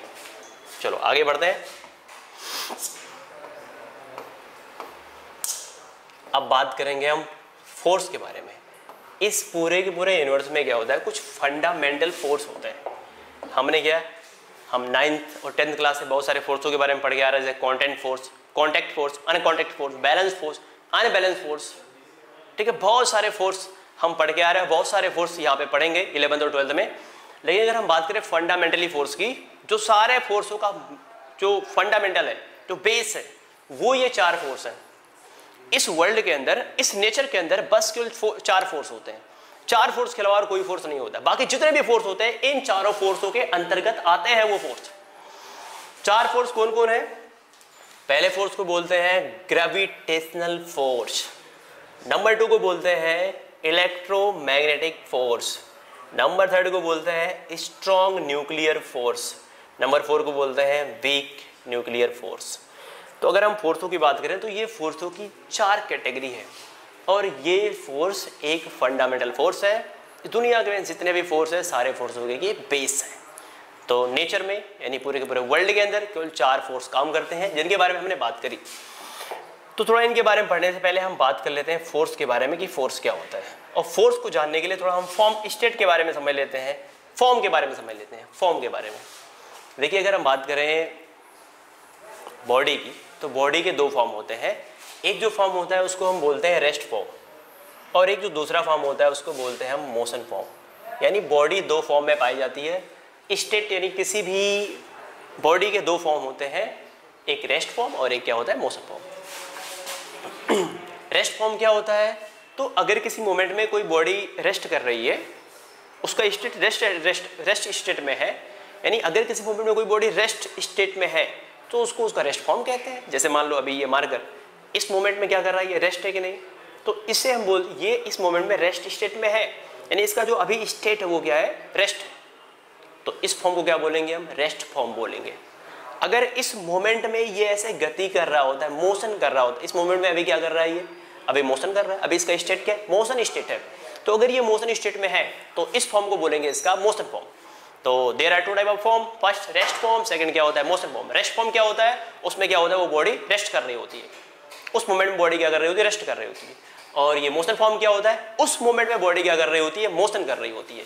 जिस मोमेंट में बॉडी मोशन करेगी उसका मोशन फॉर्म कहलाएगा, जिस मोमेंट में बॉडी स्टे करी रहेगी यानी रेस्ट करेगी उसको बोलेंगे हम रेस्ट फॉर्म। ओके, अब हम थोड़ा फोर्स के बारे में बात कर लेते हैं। देखिए अगर किसी बॉडी में फोर्स लगाओगे तो फोर्स लगाने का मतलब होता है कि हम चार प्रकार से उसका बिहेव करते हैं। कैसे फोर्स कैसे लगाते हो, ऐसे, या तो ऐसे, या तो ऐसे, या तो ऐसे। डायरेक्शन चार है, चारों डायरेक्शन में हम फोर्स लगा सकते हैं। इधर लगाएंगे ऐसे, इधर लगाएंगे ऐसे, इधर लगाओगे आप ऐसे और इधर लगाओगे आप ऐसे। ये चार डायरेक्शन है और चार डायरेक्शन में फोर्स जो लग रहा है ये दो टाइप से लग रहा है। इसको बोलते हैं पुश, क्या बोलते हैं, पुश। इसे बोलते हैं क्या, pull, push push push push push. इसको बोलते हैं क्या, पुल। इसे भी क्या बोलते हैं, पुल। तो ये भी पुल है, ये भी पुल है, ये पुश है, ये पुश है। चार डायरेक्शन का जो ये फोर्स था ये दो पार्ट में कन्वर्ट हुआ, एक पुल एक पुश। यानी जो फोर्स होता है वो क्या होता है, या तो पुल होता है या तो पुश होता है। जो क्या करता है, जो किसी भी रेस्ट फॉर्म में स्थित, कि जो किसी रेस्ट फॉर्म में स्थित बॉडी को क्या करता है, मोशन फॉर्म में ले आता है। यानी अगर कोई बॉडी क्या कर रही है, रेस्ट फॉर्म में है, उस पर अगर हम फोर्स लगा दें तो या तो मोशन फॉर्म में चली जाएगी या तो जाने का प्रयास करेगी। जैसे ये मार्कर है अभी रेस्ट फॉर्म में, इस पर अगर मैं फोर्स लगा दूं तो ये क्या हो जाएगा, मोशन फॉर्म में आ जाएगा। अगर ये दीवार है उस पर हम फोर्स लगाएं तो वो मोशन फॉर्म में नहीं आएगा। क्यों नहीं आ रहा है, क्योंकि ऐसा नहीं है कि वो दीवार मोशन फॉर्म में नहीं जाना चाहता है, वो दीवार मोशन फॉर्म में जाना चाहता है, लेकिन उसको मोशन फॉर्म देने के लिए उस पर उतना फोर्स हम अप्लाई नहीं कर पा रहे हैं। उतना फोर्स अगर उसको दे दो तो वो किस फॉर्म में आ जाएगा, मोशन फॉर्म में आ जाएगा। यानी जितना भी फोर्स हम दे रहे हैं उस फोर्स से वो मोशन में आने का प्रयास कर रहा है। तो यहाँ पे दो चीज हुआ कि अगर फोर्स लगाओगे तो अगर कोई बॉडी रेस्ट फॉर्म में है तो या तो वो मोशन फॉर्म में चली जाएगी या तो जाने का क्या करेगी, प्रयास करेगी। लेकिन अगर कोई बॉडी मोशन फॉर्म में है उस पर अगर हम फोर्स लगा दें तो या तो वो रेस्ट फॉर्म में चली जाएगी या तो जाने का क्या करेगी, प्रयास करेगी। यानी जैसे मान लो एक चींटी आ रही है, मैंने उसको पकड़ लिया, रेस्ट फॉर्म में, मोशन फॉर्म में थी, मैंने उसको पकड़ा, वो रेस्ट फॉर्म में आ गई। लेकिन अगर एक ट्रेन आ रही है हमारी तरफ, उसको अगर ऐसे हम पकड़े तो क्या वो मोशन फॉर्म से रेस्ट फॉर्म में आएगी, नो। क्यों नहीं आएगी, क्योंकि ऐसा नहीं है कि वो ट्रेन रेस्ट फॉर्म में नहीं आना चाहती है, वो रेस्ट फॉर्म में आना चाहती है। लेकिन रेस्ट फॉर्म में आने के लिए क्या हम उसको उतना फोर्स दे पा रहे हैं, तो अगर कोई बॉडी मोशन फॉर्म में है, अगर उसको हम उतना फोर्स अप्लाई कर पाए तो रेस्ट फॉर्म में आ जाएगी। ट्रेन को हम उतना फोर्स नहीं दे पाते हैं जिससे कि वो मोशन फॉर्म में आ जाए। ऐसा नहीं है कि ट्रेन अगर मोशन फॉर्म में है तो ऐसा नहीं है कि उसमें फोर्स लगाने के बाद वो रेस्ट फॉर्म में नहीं आना चाहती, आना चाहती, पर उतना फोर्स उसको हम दे नहीं पाते हैं। तो अगर कोई बॉडी मोशन फॉर्म में है, उसमें फोर्स लगा दिया तो या तो रेस्ट फॉर्म में आ जाएगी, रेस्ट फॉर्म में आने का प्रयास करेगी। अगर वो मोशन फॉर्म रेस्ट फॉर्म में फोर्स लगाओगे या तो मोशन फॉर्म में चली जाएगी तो जाने का प्रयास करेगी। यानी कहने का मतलब है कि अगर फोर्स लगा दिए तो उसका फॉर्म बदल जाएगा, तो फॉर्म बदलने का वो प्रयास करेगी। ठीक है ना। तो फोर्स की अगर हम बात करें तो फोर्स एक प्रकार का पुल या पुश है जो किसी बॉडी के फॉर्म को बदल देता है या तो बदलने का प्रयास करता है। और फोर्स की अगर हम बात करें तो फोर्स फंडामेंटली कितने प्रकार के हैं, 4 प्रकार के हैं। उन चारों फोर्सों के बारे में यहाँ पे हम बहुत डिटेल से बात करने वाले हैं। ओके, तो क्या हो गया,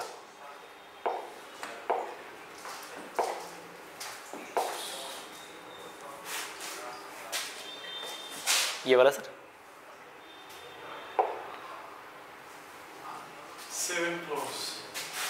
7 and close।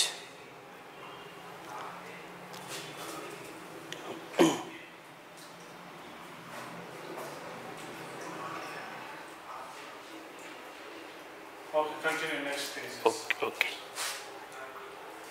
तो अगर हम बात करें फोर्स की, तो मैंने बात करी कि फोर्स के क्या 4 फंडामेंटल फोर्स होते हैं। तो उन हमने फोर्स के बारे में बात करी। अब हम फटाफट बात कर लेते हैं उन 4 फंडामेंटल फोर्स पे जिस पे कि सारे दुनिया के सारे फोर्स टिके हुए हैं। तो 4 फंडामेंटल क्या है, फटाफट इसके बारे में हम चर्चा करेंगे। लेकिन इन सबका अपना एक चैप्टर है। अगर हम बात करें पहला ग्रेविटेशनल फोर्स का, तो इसका अपना एक चैप्टर है। अगर हम बात करें हर ये इनके बारे में चैप्टर में अच्छी तरीके से चर्चा की गई है, तो हम ऊपर से इसके बारे में बात करेंगे, ठीक है। तो ग्रेविटेशनल फोर्स क्या होता है, ग्रेविटेशनल फोर्स के बारे में बात कौन करता है, सबसे पहले इसके बारे में जो बात करते हैं उनका नाम है न्यूटन। न्यूटन इसके बारे में क्या करते हैं, इसके बारे में न्यूटन बात करते हैं। क्या बोलते हैं न्यूटन इसके बारे में, न्यूटन इसके बारे में बोलते हैं कि इस दुनिया में अगर कोई भी 2 मास है, कोई भी क्या है 2 मास है, तो उनके बीच अट्रैक्शन होता है, उनके बीच अट्रैक्टिव फोर्स लगता है। रिपेल फोर्स नहीं लगता है, अट्रैक्टिव फोर्स लगता है। देखो एक बॉडी ये है और एक बॉडी ये है, यानी अगर ये 2 बॉडी है, बॉडी का मतलब अगर बॉडी है तो वो मैटर होगा, मैटर है तो उसके पास मास होगा, ठीक है ना। तो अगर कोई 2 बॉडी है, अगर कोई 2 बॉडी है, तो ये 2 बॉडी क्या करते हैं, एक दूसरे को अपनी तरफ ये इसको अपनी तरफ अट्रैक्ट करेगा और ये क्या करेगा, इसको अपनी तरफ अट्रैक्ट करेगा। यानी इस दुनिया में जो अगर कोई 2 बॉडीज है, कोई 2 बॉडी है, तो वो दोनों बॉडी एक दूसरे को क्या करते हैं, फोर्स लगा करके अट्रैक्ट करते हैं। कितना फोर्स लगा के अट्रैक्ट करते हैं, इसके बारे में न्यूटन अच्छी तरीके से बात करते हैं, ठीक है। लेकिन यहाँ पे एक चीज क्लियर हुई कि इस वर्ल्ड में अगर हम बात करें, किसके बारे में, बॉडी के बारे में, कोई भी 2 बॉडीज है, या हर बॉडी क्या करता है, एक दूसरे को अपनी तरफ खींच रहा है, अट्रैक्ट कर रहा है। ये बोर्ड मुझे अट्रैक्ट कर रहा है, मैं इसको अट्रैक्ट कर रहा हूँ, मैं कैमरे को अट्रैक्ट कर रहा हूँ, कैमरा मुझे अट्रैक्ट कर रहा है। आपके आसपास जितनी भी बॉडी है सब आपको अट्रैक्ट कर रही हैं, पर क्या है वो जो फोर्स है ना वो कम है, इसलिए वो आपको फील नहीं हो रहा है।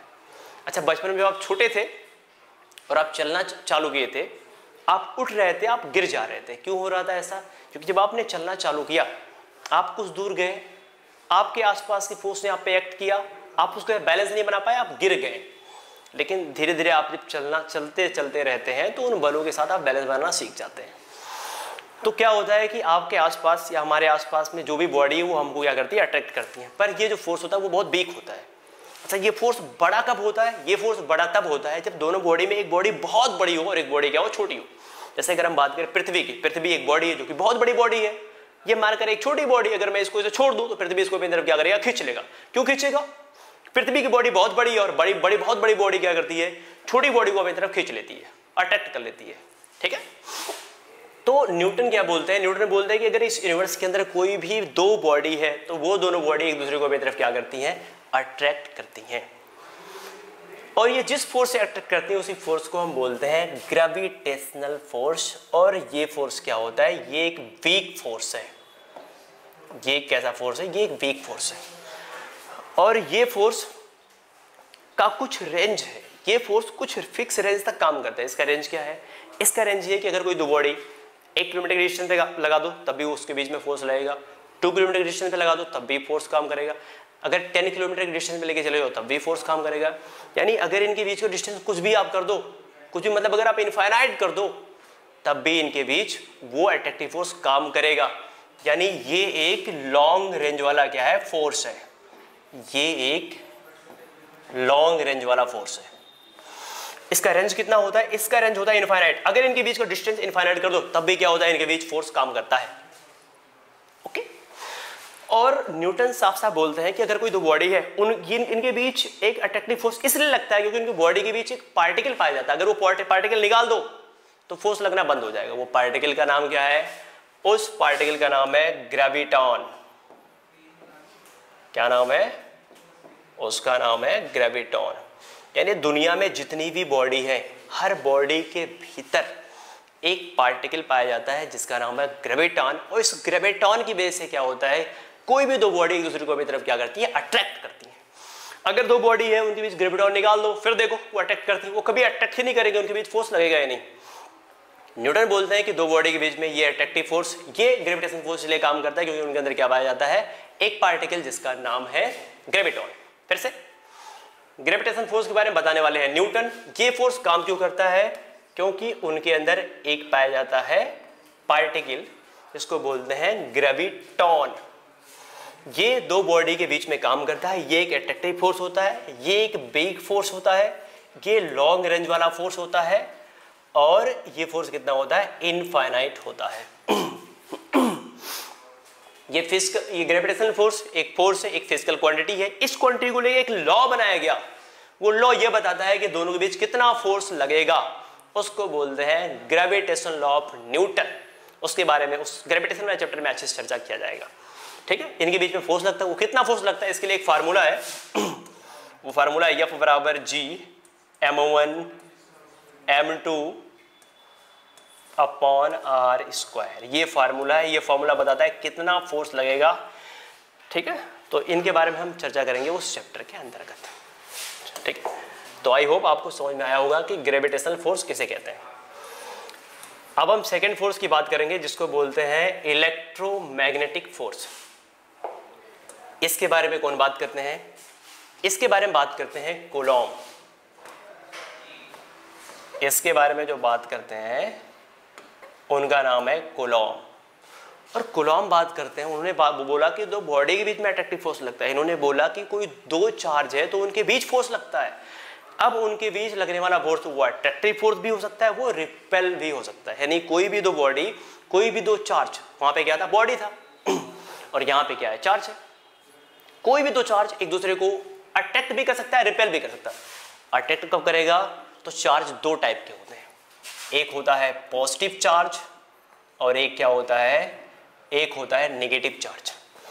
अगर सेम चार्ज है, अगर पॉजिटिव है तो क्या करेगा, दोनों एक दूसरे को रिपेल करेगा। अगर नेगेटिव चार्ज है तो ये भी क्या करेगा, एक दूसरे को रिपेल करेगा। अगर एक पॉजिटिव चार्ज है और एक क्या है, नेगेटिव चार्ज है, तो ये क्या करेगा, एक दूसरे को अट्रैक्ट करेगा। यानी सेम चार्ज एक दूसरे को रिपेल करते हैं, एक दूसरे को प्रतिकर्षित करते हैं, भगाते हैं, लेकिन सेम डिफरेंट चार्ज क्या करते हैं, एक दूसरे को अपनी तरफ अट्रैक्ट करते हैं। अभी क्या होता है कि अगर हम कोई दो चार्ज पास में लाए तो ये दोनों एक दूसरे को अट्रैक्ट कर लेंगे और ये अट्रैक्ट करता हुआ दिखेगा, लेकिन अगर कोई दो बॉडी के पास में रखी है तो ये अट्रैक्ट करता हुआ दिखती नहीं है। इसका मतलब है कि ये फोर्स क्या होता है, बड़ा होता है। किससे, ग्रेविटेशन फोर्स से। वो एक बिग फोर्स होता है, ये एक स्ट्रॉन्ग फोर्स होता है। ग्रेविटेशनल फोर्स कैसा होता है, एक बिग फोर्स, और ये फोर्स इसको हम बोलते हैं इलेक्ट्रोमैग्नेटिक फोर्स, ये एक स्ट्रॉन्ग फोर्स होता है। ठीक है ना, तो किन्हीं भी दो चार्जों के बीच एक फोर्स काम करता है, उसी फोर्स को क्या बोला जाता है, इलेक्ट्रोमैग्नेटिक। यहाँ पे फोर्स काम करता है, उसी को बोलते हैं इलेक्ट्रोमैग्नेटिक फोर्स। पहले ये समझ में आया कि ये दो चार्जों के बीच में लगता है, ये अट्रैक्टिव भी हो सकता है और ये क्या होता है, ये रिपेल भी हो सकता है, और वो सिर्फ क्या था, अट्रैक्टिव था। ठीक है, उनकी रेंज क्या थी, उनकी रेंज वो एक लॉन्ग रेंज वाला फोर्स था, और ये भी क्या है, ये भी एक लॉन्ग रेंज वाला फोर्स है। ये भी क्या है, ये भी एक लॉन्ग रेंज वाला फोर्स है। ओके, इसका रेंज कितना होता है, जैसे उसका रेंज इनफाइनाइट था, सेम वैसे ही इसका भी रेंज क्या होगा, इसका भी रेंज क्या होता है, इसका भी रेंज होता है इनफाइनाइट। ओके, जैसे न्यूटन ने बोला कि कोई अगर दो बॉडी है उनके बीच में ग्रेविटॉन नाम का पार्टिकल पाया जाता है, सेम वैसे ही बोला कूलॉम ने कि अगर कोई दो चार्जेज है तो उनके बीच में एक फोटान नाम का पार्टिकल पाया जाता है, एक फोटान नाम का पार्टिकल पाया जाता है। अगर ये फोटान नहीं तो वो फोर्स नहीं। यानी ये फोटान नाम के पार्टिकल के कारण ये फोर्स, जिसको बोलते हैं इलेक्ट्रोमैग्नेटिक फोर्स, ये फोर्स क्या करता है, काम करता है। ये फोर्स बड़ा होता है ग्रेविटेशनल फोर्स से। आई होप आपको बात समझ में आ रही है। पर किन्हीं भी दो चार्जों के बीच, अब चूंकि ये जो चार्ज, ये फिजिकल क्वांटिटी है, फिजिकल क्वांटिटी को लेके बनाया जाता है लॉ, और इन फिजिकल क्वांटिटी को लेके जो लॉ बनाया गया उसको बोलते हैं कूलॉम्स लॉ। और कूलॉम्स लॉ दो चार्जों के बीच में फोर्स कितना लगता है उसके बारे में एक फार्मूला देते हैं, F इक्वल टू, इसको बोलते हैं 1/4 pi epsilon not Q1 Q2 और बटा R स्क्वायर। इस फोर्स के बारे में हम क्लास 12 में चर्चा करेंगे कूलॉम्स लॉ के अंतर्गत, ठीक है। इस फोर्स के माध्यम से हम पता कर सकते हैं, अभी आपको ये जानना जरूरी नहीं है, बस खाली ये जानना जरूरी है कि इलेक्ट्रोमैग्नेटिक फोर्स कहीं भी दो चार्ज के बीच में लगता है, अट्रैक्टिव और रिपेल दोनों हो सकता है। ये एक लॉन्ग रेंज वाला फोर्स है, वो रेंज कितना होता है, इनफाइनाइट होता है। इसकी इन्वेंशन किसने करी, इसकी इन्वेंशन करी कूलॉम ने, और ये फोटॉन नाम के पार्टिकल के कारण काम करता है। कितना फोर्स लगता है अभी छोड़ो आप उसको।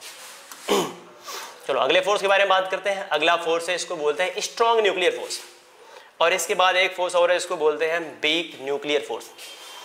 हमको बहुत ध्यान से देखना होगा कि एक है न्यूक्लियर, न्यूक्लियर दोनों में आ रहा है। न्यूक्लियर का मतलब आप जानते हो ना, एटम के अंदर जो छोटा सा न्यूक्लियर होता है उसकी बात हो रही है। यानी ये दोनों फोर्स काम करता है न्यूक्लियर के भीतर, और न्यूक्लियर एटम ही बहुत छोटा सा होता है, तो न्यूक्लियर भी बहुत छोटा सा होगा। इसका मतलब और ये फोर्स न्यूक्लियर के भीतर काम करता है। न्यूक्लियर छोटा सा, उसके बीच में डिस्टेंस बहुत छोटा सा होगा, यानी ये इनफाइनाइट बहुत ज़्यादा दूरी तक काम नहीं कर सकता, डिस्टेंस तक काम नहीं कर सकता ये फोर्स। तो ये फोर्स जो है ना, ये एक शॉर्ट रेंज वाला फोर्स है। ये फोर्स कैसा फोर्स है, ये फोर्स है शॉर्ट रेंज वाला फोर्स, शॉर्ट रेंज वाला फोर्स है ये, ठीक है ना। और अगर ये शॉर्ट रेंज वाला फोर्स है तो वो शॉर्ट रेंज कितना होता है, तो वो शॉर्ट रेंज होता है 10 के पावर क्या -15 मीटर। ये होता है इसका शॉर्ट रेंज, यानी इतना रेंज होता है। इतने रेंज के भीतर स्ट्रॉन्ग न्यूक्लियर फोर्स क्या करता है, ये वर्क करता है। ओके, तो पहला शॉर्ट रेंज वाला फोर्स है, न्यूक्लियर के भीतर काम करता है, शॉर्ट रेंज कितना है 10 की पावर -15 मीटर है। ओके, अब बात करें इसकी इन्वेंशन की, तो इसकी इन्वेंशन करने वाले जो साइंटिस्ट थे उनका नाम था प्रोफेसर ओकावा।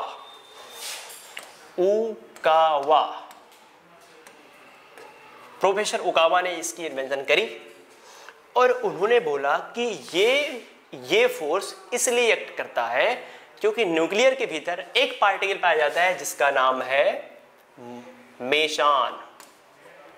क्या नाम है, मेसान। न्यूक्लियर के भीतर मेसान नाम का पार्टिकल पाया जाता है, जिसके कारण ये स्ट्रॉन्ग न्यूक्लियर फोर्स काम करता है। अब ये फोर्स क्या होता है, कैसे लगता है, इसके बारे में हम बात कर लेते हैं। देखो हम बात करते हैं एटम की बात नहीं करते, हम बात करते हैं न्यूक्लियर की। तो अगर हम न्यूक्लियर की बात करें तो न्यूक्लियर के अंदर क्या होता है, न्यूक्लियर के अंदर प्रोटॉन्स होते हैं और न्यूट्रॉन्स होते हैं। ऐसा नहीं है कि एक प्रोटॉन्स और एक न्यूट्रॉन्स होते हैं, बहुत सारे प्रोटॉन्स होते हैं और बहुत सारे क्या होते हैं, न्यूट्रॉन्स होते हैं। ओके, अगर हम प्रोटॉन्स की बात करें तो प्रोटॉन्स में जो चार्ज पाया जाता है वो चार्ज होता है पॉजिटिव। अगर हम न्यूट्रॉन्स की बात करें तो न्यूट्रॉन्स में जो चार्ज पाया जाता है वो होता है जीरो चार्ज पाया जाता है, यानी न्यूट्रॉन्स क्या होता है, न्यूट्रल होता है। प्रोटॉन क्या होता है, प्रोटॉन पॉजिटिव होता है। तो न्यूट्रॉन के बीच में कोई फोर्स नहीं लगेगा, लेकिन ये जो प्रोटॉन है ये सारे के सारे क्या होते हैं, पॉजिटिव होते हैं। और पॉजिटिव पार्टिकल, पॉजिटिव चार्ज एक दूसरे को क्या करते हैं, रिपेल करते हैं कि नहीं। देखो अगर हम ध्यान देना तो इसमें जो हमने पीछे दो फोर्स पढ़े, दोनों फोर्स पे एक्ट कर रहे हैं। कैसे एक्ट कर रहे हैं, इसके पहले हमने पढ़ा ग्रेविटेशनल फोर्स, वो कैसे क्यों काम करता है। अगर कोई दो बॉडी है तो उनके बीच में अट्रैक्टिव फोर्स काम करेगा, उसको बोलते हैं हम ग्रेविटेशनल फोर्स। तो ये प्रोटॉन एक क्या होता है, बॉडी होता है, एक इसके पास मास होता है, ये एक मैटर है। प्रोटॉन क्या है, मैटर है। न्यूट्रॉन भी क्या है, एक मैटर है। तो प्रोटॉन न्यूट्रॉन इन सब के बीच एक अट्रैक्टिव फोर्स लगता है। क्यों लगता है, क्योंकि ये अगर इनको हम मैटर माने, चूंकि ये मैटर होते भी, अगर ये मैटर है तो मैटरों के बीच क्या लगता है, अट्रैक्टिव फोर्स लगता है। बॉडियों के बीच अट्रैक्टिव फोर्स लगता है।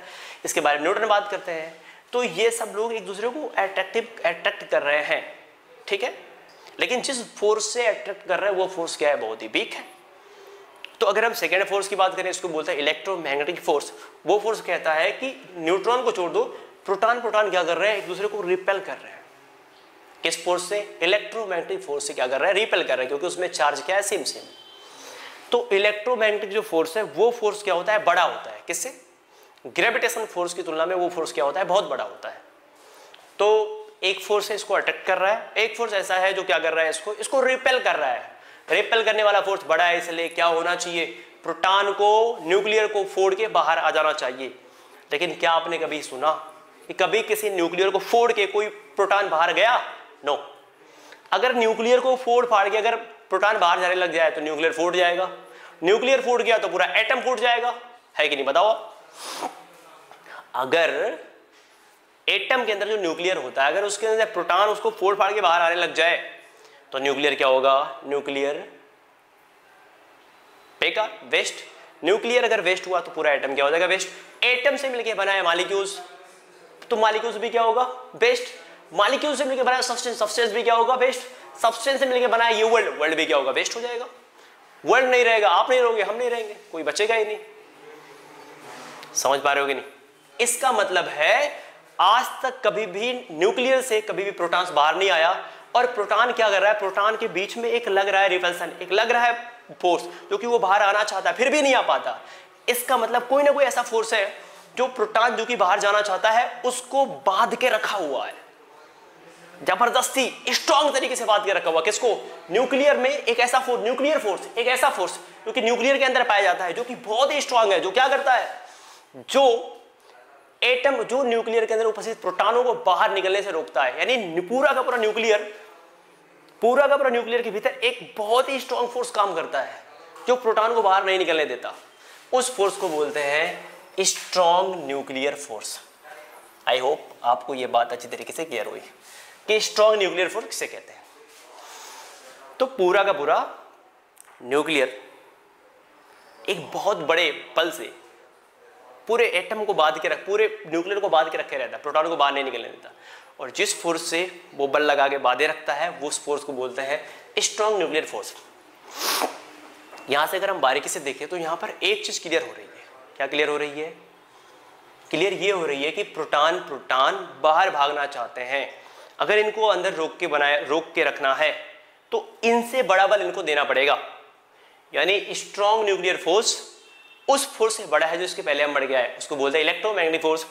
और ये सारे प्रोटॉन क्या कर रहे हैं, इलेक्ट्रोमैग्नेटिक फोर्स से क्या कर रहे हैं, बाहर भागना चाह रहे हैं। इलेक्ट्रोमैग्नेटिक फोर्स से क्या कर रहे हैं, बाहर भागना चाह रहे हैं, लेकिन फिर भी नहीं भाग पा रहे हैं। नहीं, कोई और बल है जो कि स्ट्रॉन्ग है इनसे भी ज्यादा। तो अगर हम बात करें स्ट्रॉन्ग न्यूक्लियर फोर्स की, तो स्ट्रॉन्ग न्यूक्लियर फोर्स क्या होता है, इलेक्ट्रोमैग्नेटिक फोर्स से क्या होता है, बड़ा होता है। ओके, आई होप आपको यह बात समझ में आ रही है। पुनः देखते हैं इसकी इन्वेंशन प्रोफेसर ओगामा ने की। ये इसलिए एक्ट करता है क्योंकि न्यूक्लियर के अंदर एक मेसान नाम का पार्टिकल पाया जाता है, और ये एक शॉर्ट रेंज वाला फोर्स है। रेंज कितना होता है, 10⁻⁻15 होता है इसका रेंज। ओके, आगे चलते हैं, लास्ट फंडामेंटल फोर्स की ओर चलते हैं। इसको बोलते हैं वीक न्यूक्लियर फोर्स।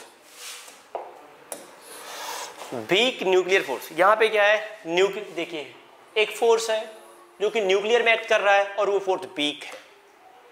इसके पहले क्या था, इसके पहले था स्ट्रॉन्ग न्यूक्लियर फोर्स। ये न्यूक्लियर फोर्स था लेकिन वो फोर्स स्ट्रॉन्ग था। अब की बार फिर न्यूक्लियर फोर्स है, लेकिन अब की बार वो क्या होगा, अब की बार वो वीक फोर्स होगा। क्या बात समझ में आ रही है आपको? ओके, आगे देखते हैं। तो ये क्या फोर्स है देखते हैं। पहले बात करते हैं इसके इन्वेंशन के बारे में। इसके इन्वेंशन करने वाले हमारे इंडिया के साइंटिस्ट, पश्चिम बंगाल के साइंटिस्ट थे, जिनका नाम था सत्येंद्र चंद्र बोस, जिनको बोलते हैं एससी बोस। एससी बोस का मतलब होता है सत्येंद्र चंद्र बोस। सत्येंद्र चंद्र बोस ने क्या किया, इस फोर्स का इन्वेंशन किया। और जैसे सब लोग बोल रहे हैं कि हर फोर्स एक्ट कर रहा है क्योंकि उसके अंदर कुछ पार्टिकल पाया जाता है, तो ये भी बोलते हैं कि ये जो वीक न्यूक्लियर फोर्स है ये इसलिए एक्ट करता है क्योंकि न्यूक्लियर के अंदर एक और पार्टिकल पाया जाता है जिसको बोलते हैं बोसान। ये लो, ये अपने नाम से उस पार्टिकल का नाम देते हैं जिसको बोलते हैं बोसान। यानी बोसान नाम का एक पार्टिकल पाया जाता है जिसकी वजह से ये फोर्स एक्ट करता है। और ये भी एक क्या है, शॉर्ट रेंज वाला फोर्स है। क्यों शॉर्ट रेंज वाला फोर्स है? क्योंकि ये न्यूक्लियर के भीतर लग रहा है। न्यूक्लियर बहुत छोटा सा है, और न्यूक्लियर अगर बहुत छोटा सा है तो उसके बीच उसका रेंज भी क्या होगा, छोटा। जो फोर्स का रेंज है वो भी क्या होगा, छोटा। तो ये कैसा फोर्स है, ये एक शॉर्ट रेंज वाला फोर्स है। एक शॉर्ट रेंज वाला क्या है, फोर्स है। और अगर ये शॉर्ट रेंज वाला फोर्स है तो वो रेंज कितना है, तो उसका रेंज वही होगा जो नाभिक का रेंज होगा, वो कितना होता है 10⁻⁻15 मीटर, ये होता है इसका रेंज।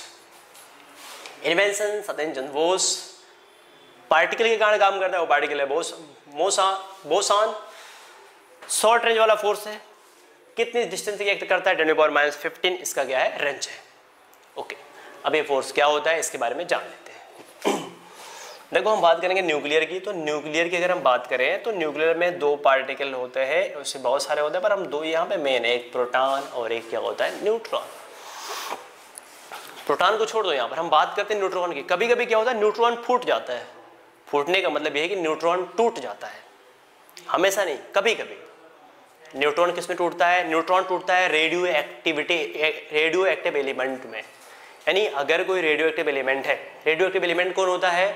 तो जिनके एटॉमिक नंबर क्या होते हैं 82 से 82 से ज़्यादा होते हैं, वो एक रेडियो एक्टिव एलिमेंट होता है। तो रेडियो एक्टिव एलिमेंट क्या होता है? अपने आप अपने भीतर से अल्फा, बीटा, गामा रेज निकालता है, पार्टिकल निकालता है, यानी वो अपने आप को नष्ट करता है। अगर मान लेते हैं कि हमारे बॉडी से कुछ ऐसे बार बार निकल रहा है, कुछ कभी निकल के कहीं से गिरा, फिर कहीं से कुछ निकल के गिर रहा है, फिर कुछ कहीं से निकल के गिर रहा है, इसका मतलब ये है कि हमारा क्या हो रहा है, हमारा क्षय हो रहा है, हमारा हम नष्ट हो रहे हैं।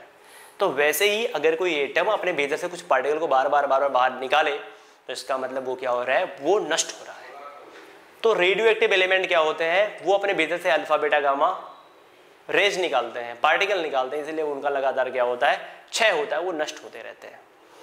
तो देख लेते हैं, अगर देखो ये फोर्स काम करता है रेडियो एक्टिव एलिमेंटों में, पहले ये एक चीज क्लियर कर लो, इसके ये फोर्स काम ही करता है रेडियो एक्टिव एलिमेंट के न्यूक्लियर में काम करता है। रेडियो एक्टिव एलिमेंट नहीं तो उसके न्यूक्लियर के अंदर ये फोर्स नहीं काम करता है। तो अगर रेडियो एक्टिव एलिमेंट है जो कि अल्फा, बीटा, गामा रेज निकालते हैं, उनके न्यूक्लियर में ये फोर्स काम करता है, इसको बोलते हैं वीक न्यूक्लियर फोर्स। तो ये एक मान लो कि रेडियो एक्टिव एलिमेंट है, उसका ये क्या है, इसका ये न्यूक्लियर है। इसमें क्या होता है कि कभी इसमें न्यूट्रॉन्स टूट जाते हैं। एक न्यूट्रॉन जब टूटता है तो बनाता है 1 प्रोटॉन और बनाता है 1 बीटा पार्टिकल। 1 प्रोटॉन का पार्टिकल टूटेगा तो 1 न्यूट्रॉन का पार्टिकल, 1 न्यूट्रॉन टूटेगा तो बनाएगा 1 प्रोटॉन और बनाएगा 1 बीटा पार्टिकल बनाएगा। तो क्या है कि न्यूट्रॉन के अंदर कोई तो चार्ज होता नहीं है, न्यूट्रॉन क्या होता है, न्यूट्रल होता है, मतलब कोई चार्ज नहीं। प्रोटॉन पे कौन सा चार्ज होता है? तो प्रोटॉन पे प्लस चार्ज होता है। बीटा पार्टिकल पे क्या होता है, निगेटिव चार्ज होता है। तो अगर ये एक प्लस है और अगर ये एक माइनस है, एक प्लस एक माइनस जोड़ोगे तो कट के कितना फिर आएगा, 0 आ जाएगा। यानी एक प्रोटॉन टूट करके एक न्यूट्रॉन टूट करके एक प्रोटॉन और एक बीटा कण बना सकता है, और ये बनाते भी हैं। प्रोटॉन जो होता है वो तो इको फ्रेंडली होता है न्यूक्लियर का, प्रोटॉन न्यूक्लियर के अंदर रह जाएगा, क्योंकि न्यूक्लियर के अंदर और भी बहुत सारे प्रोटॉन हैं जो पहले से रह रहे हैं, तो प्रोटॉन तो न्यूक्लियर के अंदर रह जाएगा। पर क्या बीटा पार्टिकल न्यूक्लियर के अंदर रहेगा? क्या आपने कभी सुना कि किसी भी नाभिक के अंदर बीटा का पार्टिकल रहता है, नेगेटिव पार्टिकल रहता है? नो, नेगेटिव पार्टिकल नहीं। अगर मान लो इलेक्ट्रॉन्स है तो न्यूक्लियर के अंदर कभी नहीं जा सकता। न्यूक्लियर के चारों तरफ क्या करता है, वो चक्कर लगाता है, घूमता रहता है, सर्कुलर मोशन में वो क्या करता है, घूमता रहता है। बीटा पार्टिकल एक नेगेटिव पार्टिकल है, भीतर नहीं रहता, इसको बाहर आना होगा, और ये बाहर आने के लिए नाभिक को तोड़ के बाहर आ जाता है। नाभिक को तोड़ के बाहर आ रहा है मतलब क्या हो रहा है, धीरे धीरे इसका क्षय हो रहा है। और रेडियो एक्टिव एलिमेंटों का क्या होता है, क्षय होता है, वो लगातार डीके हो रहा होता है, उनका वो लगातार नष्ट हो रहे होते हैं। तो ये देखो नाभिक को फोड़ के बाहर आ गया बीटा पार्टिकल, यानी इसका क्या है, अब ये लगातार नष्ट होता रहेगा, तब तक नष्ट होता रहेगा जब तक कि इसका एटॉमिक नंबर 82 से क्या कम ना हो जाए। जब कम हो जाएगा तो ये टूटना क्या होगा, बंद हो जाएगा, डीके होना बंद हो जाएगा। तो ये बीटा पार्टिकल क्या होगा, न्यूक्लियर को फोड़ के बाहर आता है। अब न्यूक्लियर को फोड़ के बाहर आने के लिए कुछ ना कुछ इसको फोर्स लगाना होगा। न्यूक्लियर को फोड़ के बाहर आता है, अब क्या होता है कि न्यूक्लियर इसको थाम नहीं पाता है। अगर न्यूक्लियर के अंदर उतना फोर्स होता, देखिए ऑब्वियस सी बात है कि यहाँ पर बीटा पार्टिकल नाभिक को तोड़ के बाहर आ रहा है और नाभिक संभाल नहीं पा रहा है। अगर नाभिक उसको संभाल पाता, थाम पाता, तो नाभिक के अंदर रह जाता। जैसे इसके पहले वाले फोर्स में हमने देखा कि प्रोटॉन न्यूक्लियर के अंदर रह गया, तो प्रोटॉन अगर न्यूक्लियर के अंदर रह गया इसका मतलब न्यूक्लियर ने फोर्स दिया था। अब की बार क्या हो रहा है कि बीटा पार्टिकल क्या हो रहा है कि न्यूक्लियर को फोड़ के बाहर आ रहा है, इसका मतलब न्यूक्लियर उस बीटा पार्टिकल को थाम नहीं पा रहा है, उतना फोर्स लगा उसको रोक नहीं पा रहा है। वीक हो गया ना, हो गया कि नहीं वीक? और बेसिक बात है वीक हो गया तो वीक हो गया। तो इसका मतलब है कि बीटा पार्टिकल कुछ फोर्स ला के बाहर आ रहा होगा। बीटा जो पार्टिकल है वो न्यूक्लियर से अगर बाहर आ रहा है तो उस न्यूक्लियर पे कुछ कुछ फोर्स लगा रहा होगा। जिसने फोर्स ला करके बाहर आ रहा है उसी फोर्स को बोलते हैं क्या? Weak nuclear force. क्योंकि न्यूक्लियर फोर्स इसके सामने क्या पड़ जाता है? वीक पड़ जाता है इस फोर्स के सामने। क्या बात समझ में आ रही है? ओके। या इसको ऐसे भी लोग समझते हैं कि बीटा पार्टिकल पे न्यूक्लियर फोर्स काम नहीं करता, इसको बोलते हैं स्ट्रॉन्ग न्यूक्लियर फोर्स। वो strong nuclear force beta particle पे काम नहीं करता। तो काम नहीं करता तो ये बहुत कम फोर्स लाके क्या होता है? न्यूक्लियर से बाहर आ जाता है। यानी बहुत ही कम बल लाके, बहुत ही कम फोर्स ला करके न्यूक्लियर से बाहर आ जाता है। जैसे ये बीटा पार्टिकल है, इस पे स्ट्रॉन्ग न्यूक्लियर फोर्स काम नहीं करेगा।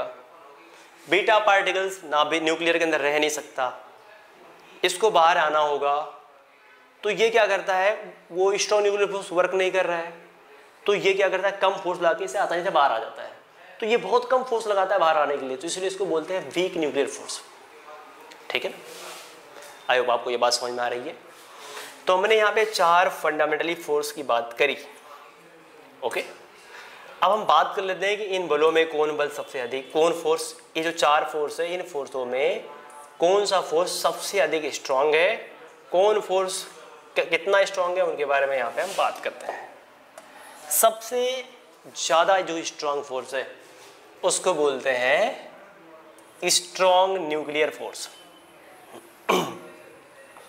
ये फोर्स सबसे स्ट्रांग होता है। ठीक है। अगर हम सेकंड नंबर की बात करें तो सेकंड नंबर पे आता है इलेक्ट्रोमैग्नेटिक फोर्स। ये फोर्स दूसरे नंबर पे आता है। ये भी स्ट्रांग है पर सबसे अधिक स्ट्रांग ये है, इसका नंबर दूसरे पर आता है। ठीक है। फिर आता है वीक न्यूक्लियर फोर्स। ये फोर्स जो होता है इसका नंबर तीसरा है। चौथे नंबर पे आता है ग्रेविटेशनल फोर्स। ये सबसे वीक फोर्स है, ये चौथे नंबर पे आता है। ठीक है ना? अब मैं आपको इन दोनों के बारे में समझाता हूं थोड़ा सा। देखिए, अगर मान लेते हैं एक मैटर यहाँ पे, यानी अगर एक बॉडी यहाँ पे है, एक बॉडी यहाँ पे है, क्या दोनों एक दूसरे को अट्रैक्ट कर रहे हैं? कर रहे हैं, पर क्या ये हैंड इसके पास जा रहा है, ये मार के इसके पास आ रहा है? नो, नहीं आ रहा है ना। अगर मान लेते हैं एक फोर्स यहाँ पे लग रहा है जो कि नहीं आ जा रहा है, लेकिन अगर एक फोर्स और लगता है कि ये एक दूसरे के पास आ जाते तो दोनों फोर्सों में कौन बड़ा होता? ये फोर्स ज़्यादा बड़ा होता ना। जिसमें पेंड मोशन कर जाए, समझ जाओ वो फोर्स ज़्यादा स्ट्रांग है। अभी इसमें क्या है कि बीटा पार्टिकल न्यूक्लियर से बाहर आता है, मोशन कर जाता है। इसमें क्या होता है? इसमें मोशन ही नहीं करता, फोर्स लगता है लेकिन वो बॉडी हिलती ही नहीं है। तभी हिलेगी जब एक बॉडी बहुत बड़ी होगी। बॉडी बहुत, जैसे पृथ्वी है और ये मार्कर है, पृथ्वी बहुत बड़ी है, मार्कर क्या है? बहुत छोटी है। इसको छोड़ोगे पृथ्वी अपनी तरफ क्या करेगा? खींच लेगा। क्या बात समझ में आ रही है? ठीक है। तो अगर ग्रेविटेशनल फोर्स की बात करें और एक बात करें वीक न्यूक्लियर फोर्स की, तो इन दोनों फोर्सों में जो फोर्स स्ट्रांग है उसको बोलते हैं हम वीक न्यूक्लियर फोर्स। ये तीसरे नंबर पे है और ये सबसे वीक फोर्स है। आई होप कि आपको ये सारी बातें समझ में आ गई है। ठीक है। तो जितनी भी चीज़ें आज पढ़ाई गई हैं इसको आप पढ़ के अच्छे से इसका नोट्स बना के रिवीजन कर लो। बाकी इस चैप्टर में एक छोटी सी चीज बची है जिसको बोलते हैं नेचर ऑफ फिजिकल लॉ। तो नेचर ऑफ फिजिकल लॉ के बारे में हम लोग चर्चा करेंगे बाद में। इट मीन्स कल के लेक्चर में हम लोग चर्चा करने वाले हैं law of physical, nature of physical law. और ये बहुत ही इंपॉर्टेंट टॉपिक है, इसमें सारी चीज़ें समझने वाली हैं। ठीक है। मैंने आपको पहले बताया कि आपका ये जो लेसन फर्स्ट है ये ओवरव्यू देता है पूरे के पूरे बुक का, चाहे वो 11th का बुक हो चाहे वो 12th का बुक हो। अगर आप इस चैप्टर को या इसके आने वाले जो लॉ है उसको समझ जाते हो और ये सारी चीजें समझ जाते हो तो फिर आपका जो पूरा कॉन्सेप्ट है 11th और 12th की फेज को लेकर के वो सारी चीजें क्लियर हो जाएगी और आपको स्टेप बाय स्टेप चीजों को पढ़ने में मजा आएगा। ठीक है। तो आज की वीडियो में बस इतना ही। शेष पढ़ते हैं नेक्स्ट अगले वीडियो में। तब तक के लिए बाय, टेक केयर, जय हिंद।